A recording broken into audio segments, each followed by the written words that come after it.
योगी आदित्यनाथ ने मुर्शिदाबाद को लेकर कहा है कि मुर्शिदाबाद पर किसी का मुंह नहीं खुल रहा है। विपक्ष पर जमकर उन्होंने निशाना साधा और कहा कि मुर्शिदाबाद हिंसा पर आज सब मौन है। बाबर और जिन्ना का सम्मान करना इनका ध्येय है। ये घोटाले करने वाले वही लोग हैं जो अय्याशी करने लंदन जाते थे। ये लोग माफिया के लिए आंसू बहाते थे। ये अपनी जाति और अपने परिवार के बारे में ही सिर्फ सोचते हैं। सुनवाते हैं आपको क्या कुछ कहा है मुख्यमंत्री योगी आदित्यनाथ ने।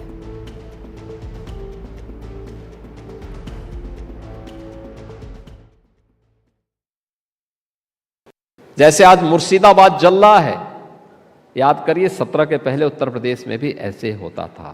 कभी मुजफ्फरनगर के दंगे, 6 महीने तक चला था मुजफ्फरनगर का दंगा। बरेली साल में 4 दंगे तो उनके लिए जैसे पेटेंट हो गए थे, होने ही होने थे। अलीगढ़, लखनऊ, कानपुर और न जाने कहां कहां, कोई जिला ऐसा नहीं था। कोई पर्व और त्यौहार आता था तो पर्व और त्यौहार की उत्साह और उमंग इसलिए मंद पड़ जाती थी क्योंकि लोगों को आशंका होनी थी। सज्जन लोगों को आशंका होती थी, शरीफ लोगों को आशंका होती थी, पता नहीं दंगा की चपेट में कौन आ जाए। व्यापारी इसलिए व्यापार करने से घबराता था कि पता नहीं कब दंगा हो जाए और जो सामान वो लेकर के आएगा पता नहीं कब वह आग की भेंट चढ़ जाए। यही दृश्य होते थे। आज तो दंगा नहीं होता है। आज तो उत्तर प्रदेश दंगा मुक्त है। आज अराजकता से मुक्त है। आज उत्तर प्रदेश हर पर्व और त्योहार को उसी भव्यता के साथ, उसी उत्साह और उमंग के साथ, वो किसी भी जाति, मत, मजहब, क्षेत्र, भाषा से जुड़े हुए लोगों का पर्व और त्योहार क्यों ना हो, उत्तर प्रदेश के अंदर शांतिपूर्ण तरीके से संपन्न होते हैं। क्या होली, क्या दीपावली, क्या ईद, क्या क्रिसमस, क्या गुरु पर्व, या फिर क्या जगन्नाथ जी की झांकी हो, या फिर खाटू श्याम की यात्रा। इस सभी पूरी भव्यता के साथ प्रदेश के अंदर उसी उत्साह और उमंग के साथ निकलते हैं। कहीं कोई दिक्कत नहीं होती, कोई समस्या किसी को नहीं। आखिर ऐसा कौन सा परिवर्तन हुआ है? लेकिन इस परिवर्तन का लाभ, ये उत्साह और उमंग का लाभ, इस शांति और सौहार्द का लाभ उत्तर प्रदेश को प्राप्त हुआ है। और जब हम लोगों ने एक साथ मंगवाया तो आप आश्चर्य करेंगे कि वही एक्सप्रेसवे हमारा बना है 11,800 करोड़ रुपए में। जिसपे 15,200 करोड़ रुपए खर्च हो रहे थे, वही 11,800 करोड़ रुपए में बना है। यानी ये लूट थी। ये जो लोग इंग्लैंड की यात्रा करते हैं, इंग्लैंड में होटल बनाते हैं, अपना वहाँ अय्याशी करते हैं, ये वही पैसा है जो प्रदेश की जनता का पैसा था। और बाद में शराफत का चेहरा लेकर के आपके बीच में आकर के मीठी मीठी बातें करके निकलते हैं। ये वही चेहरे हैं जिन्होंने प्रदेश को लूटा है। अपने स्वार्थ के लिए उत्तर प्रदेश को जातिवाद के नाम पर बांटा है, और जब सत्ता में आते हैं तो परिवार का कब्जा जमा करके केवल परिवार की बात करते हैं। ये वही लोग हैं। मैंने एक एग्जाम्पल दिया आपको, एक एग्जाम्पल दिया है मैंने। ऐसे अनंत एग्जाम्पल हैं आपके पास सामने। जहां जाएंगे वहां पे एक नया घोटाला मिलता था। यही उत्तर प्रदेश में होता था। और अपने घोटालों को, अपनी बेईमानी को छुपाने के लिए इन्होंने सरकार के पैरेलल, समानांतर कुछ सत्ताएं उभारी थी हर जनपद में।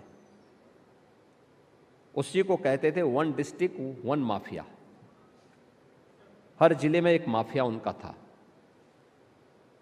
माफिया के सामने उनके कंपनी उनमें छूटती थी।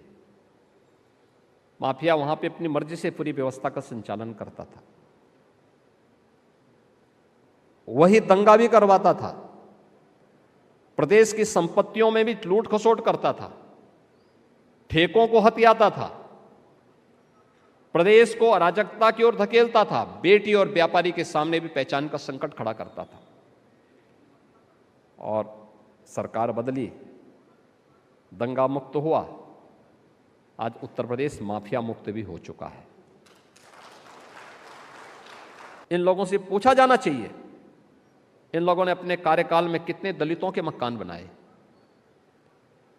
कितने सामाजिक न्याय के महापुरुषों को सम्मान दिया। आप देखेंगे जीरो आएगा, क्योंकि किया ही नहीं। ये वोट बैंक के रूप में केवल इस्तेमाल करने के लिए ये लोग एक नया प्रोपोगंडा कर रहे हैं, महापुरुषों को गाली दे रहे हैं, राष्ट्र नायकों का अपमान कर रहे हैं। इतिहास की जानकारी न होने के कारण लगातार इस प्रकार के अनर्गल प्रलाप करते हैं, जिससे समाज में विद्वेष पैदा हो, जातीय संघर्ष खड़ा हो, आपस में लड़ाने की इस दुर्भिसंधि के चलते लगातार माहौल खराब करने का एक प्रयास, लगातार करने का प्रयास। बहुत शक होंगे, जिस देश का प्रत्येक नागरिक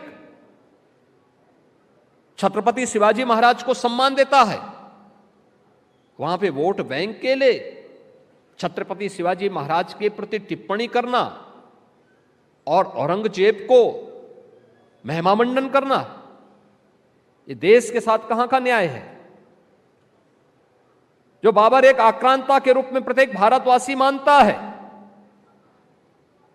महाराणा प्रताप और महाराणा सांगा के शौर्य और प्रताप को दरकिनार करते हुए बाबर को महिमामंडन करना, जो जिन्ना देश तोड़क है, उस जिन्ना की तुलना में उस जिन्ना को महिमामंडित करके इस राष्ट्र की एकता के शिल्पी लौह पुरुष सरदार वल्लभ भाई पटेल को अपमानित करना, यह कुछ लोगों के जीवन का ध्येय बन चुका है और इससे सावधान होने की आवश्यकता है।